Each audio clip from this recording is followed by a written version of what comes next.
একসময় একই কাতারে নামাজ, কোলাকুলি আর প্রকাশ্যে সৌহার্দ্য বিনিময়, কিন্তু কয়েক মাসের ব্যবধানেই সেই সম্পর্কে বিশাল ফাটল। রাষ্ট্রপতি মোহাম্মদ শাহাবুদ্দিন চুপ্পু ও প্রধানমন্ত্রী তারেক রহমানের মধ্যকার এই দূরত্ব নজর এড়ায়নি কারও। দেশের প্রথম সারির একটি গণমাধ্যমের প্রতিবেদন বলছে, দৃশ্যপট পরিবর্তনের শুরুটা হয়েছে রাষ্ট্রপতির লন্ডন সফর থেকে।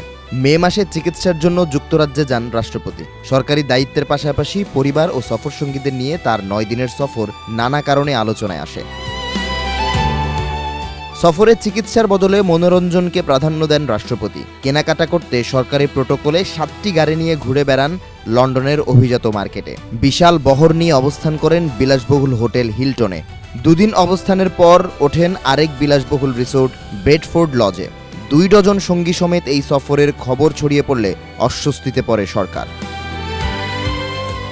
আরও চাঞ্চল্যকর বিষয় হলো, লন্ডনের রাষ্ট্রপতির কিছু যোগাযোগ ও সাক্ষাৎ নিয়ে গোয়েন্দা মহলেও আলোচনা হয়েছে, যদিও এসব বিষয়ে কোনো আনুষ্ঠানিক বক্তব্য পাওয়া যায়নি।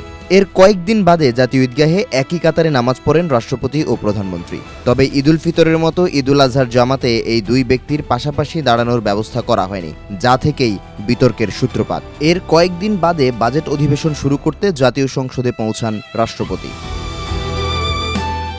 অর্থ বিলে স্বাক্ষরের মতো সাংবিধানিক কাজ করার সময় প্রায় 1 ঘন্টা সংসদ ভবনে অবস্থান করেন তিনি। তবে প্রধানমন্ত্রী তো দূরের কথা, কোনো সংসদ সদস্য এ সময় রাষ্ট্রপতির সঙ্গে দেখা করতে যাননি। অপেক্ষা শেষে বাধ্য হয়ে নীরবে সংসদ ত্যাগ করেন মোহাম্মদ শাহাবুদ্দিন।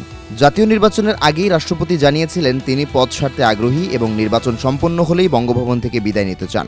বর্তমান পরিস্থিতিতে নতুন করে গুরুত্ব পাচ্ছে এই বক্তব্য। সংবিধান অনুযায়ী 2028 সালের এপ্রিল পর্যন্ত রাষ্ট্রপতি হিসেবে দায়িত্ব পালন করবেন মোহাম্মদ শাহাবুদ্দিন। তবে বিএনপির ট্র্যাক রেকর্ড বলছে ভিন্ন কথা। 2001 সালে বিএনপি ক্ষমতায় আসার পর রাষ্ট্রপতি নির্বাচিত হন AQM বদরুদ্দোজা চৌধুরী।